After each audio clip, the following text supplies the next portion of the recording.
Hey everybody, it's Randy with Carchaeology, and I wanted to do a follow-up video on the Q&A video that I posted before the weekend.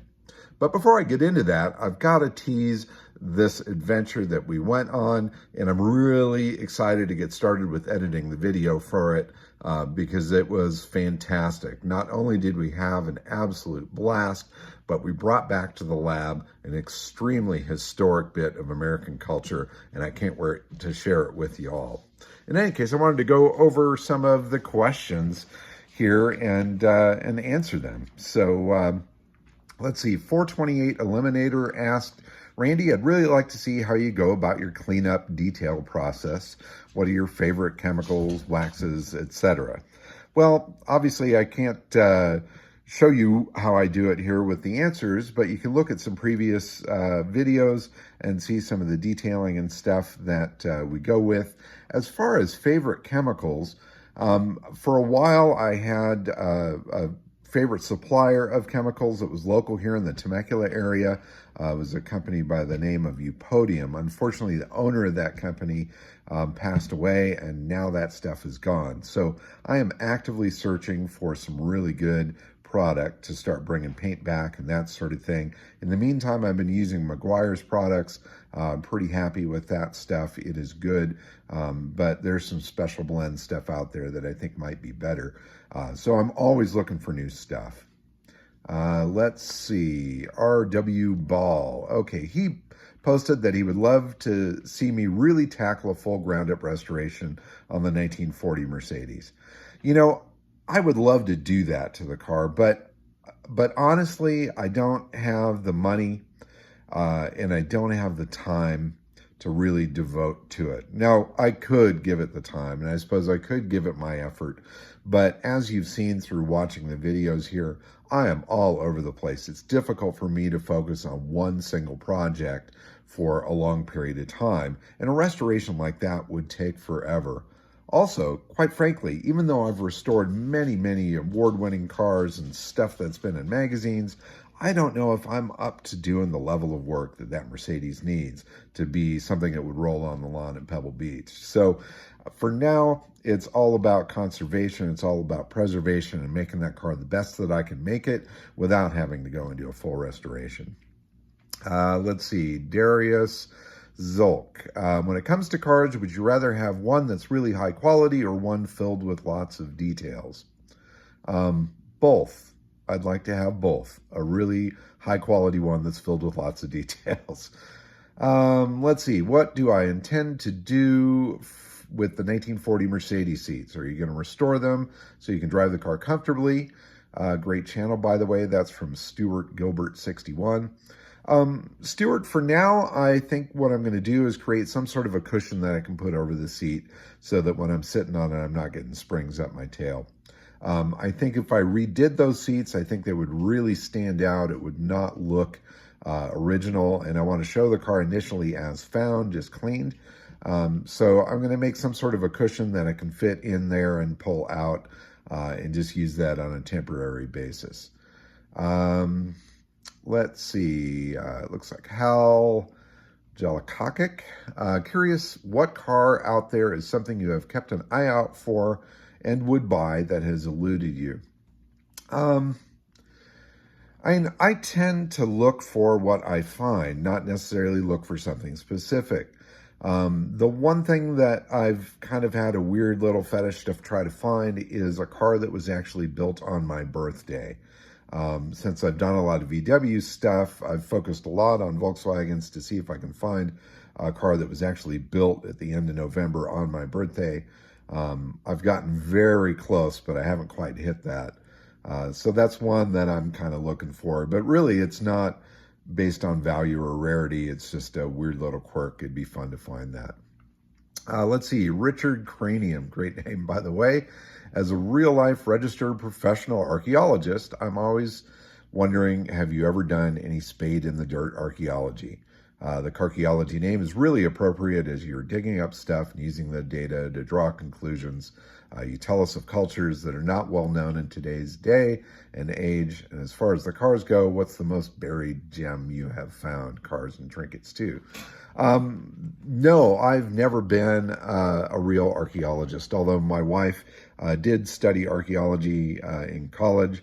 But I've got a huge interest in history and the untold stories that are buried within these cars. So being an archaeologist, you totally understand my approach to the cars. And that's awesome because that's what I'm trying to do. I'm trying to chase the story of every single car, piece together all these clues, and then try to reveal what has happened or my conclusions as to what I think has happened with that car. So that's totally rad. I'm glad you dig it. As far as cars go, what's the most buried gem you have found? Well, I've got to say the 1940 Mercedes is the single most spectacular car that I've found. However, there are some other great ones, and at some point I should probably do like a top 10. I think that would be fun to share. Let's see, John Hartley, what's your holy grail barn find that you haven't found yet? I don't know because I haven't found it yet. Let's see, Richard Sareva, surprised such a great channel doesn't have more subscribers. Me too, but we're getting there.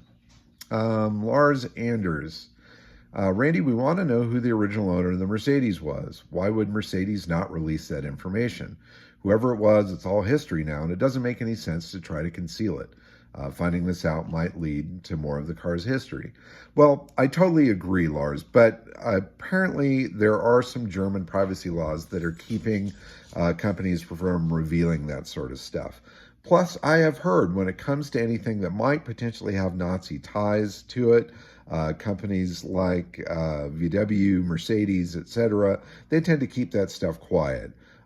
They don't want any darkness to come back at them from that period. This is something that they very much wanted to move on from.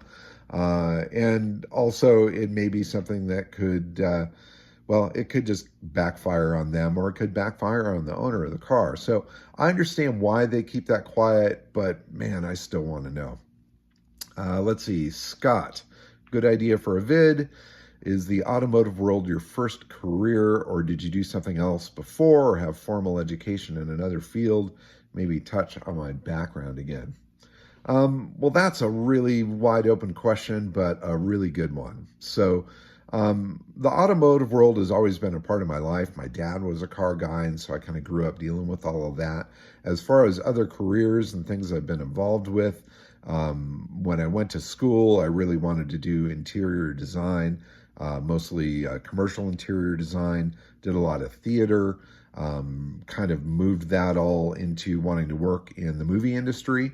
I worked in props and set dressing for a number of years and really was excited about that part of the industry in building the scene and so on and so forth.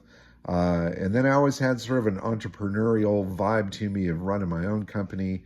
Ran a company that did Hawaiiana, Hawaiian-themed clothing, things like that. That was kind of short-lived. Ran an automotive parts and accessory business for a number of years, and as well as running the current websites that I run right now and doing these videos. Also, the other TV work that I've done, working both on and off camera on some of the TV shows and stuff for Discovery Channel and other things. That's a career that I would certainly go back into if the opportunity presented itself. But for now, I'm having fun just playing in my own garage, playing with my own cars. Let's see. Uber Lumix said, is that 2 layers of leather I saw in the backseat of the Mercedes? So is it the coach builder's layer over the Mercedes layer? Yes, there are 2 layers of upholstery there, especially on the back seat. And I think that that's probably the case. Let's see. Clara McKenzie, what vehicle of your current collection that you have owned the longest? The longest owned car was a 1971 Honda 600 sedan. I got that car when I was 13 years old, and I still own it today. Hi, Randy. Are you retired? If so, what did you do before retirement? Did you give up on downsizing the collection? It appears to be growing, not shrinking. Yeah, Ray. No, I'm not retired. Obviously, the word retire means to stop working, and that's not the case. I'm really busting my tail, but I did quit working for other people years ago, and have always been kind of doing my same thing. It's since 95, I think it is. So I'm not retired. I'm still earning an income from doing the things that I'm doing, although it may look like retirement because I'm just having a good time doing it. Did I give up on downsizing the collection? Heck no. In fact, I'm just getting ready to prep for stage 2 of the auctions.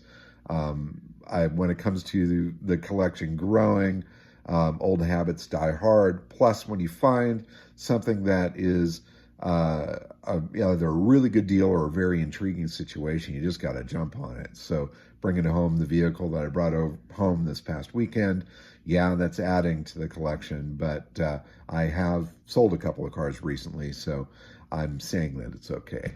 Let's see. Alan Nanya said, I mentioned before that you sound like Tom Selleck. Would you ever be interested in doing voiceover work in commercials or such as a way to cash in on that voice? People would never guess that it wasn't him, and companies could get his sound without his price. Well, I've never heard anybody say that I sound like Tom Selleck. Maybe I do. I will say that my wife once mentioned that when she was young, she fantasized of being with Tom Selleck, so maybe the voice had something to do with that. As far as cashing in on sounding like somebody else, I've got no interest in that. I'd much rather just be me and do my thing.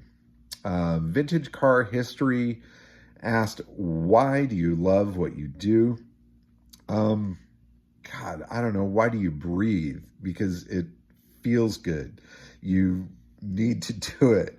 And I think that that's what really drives me when it comes to the cars. I mean, I've found my happy place in chasing these old cars and chasing the history and doing that sort of thing. So it's something that never gets old. After so many years of doing it, I get just as excited with the next find and the next story.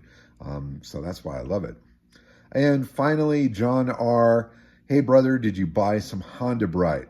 Yeah, John, I did. I went out and bought some Honda Bright, thanks to you. It's a cleaning solution that Honda makes for their motorcycles and things. And damn right, that stuff is really good. So yes, I bought some Honda Bright and I love it, and I will certainly buy more in the future. In any case, that kind of answers all of the questions that were posted.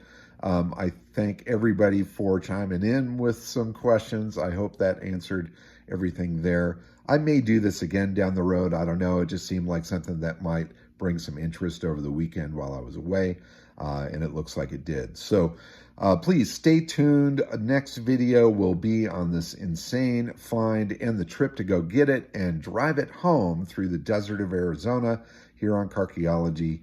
Please subscribe if you haven't, and tune in and watch that when it comes up. So thanks so much. Keep on digging them up and driving them, folks. Bye-bye.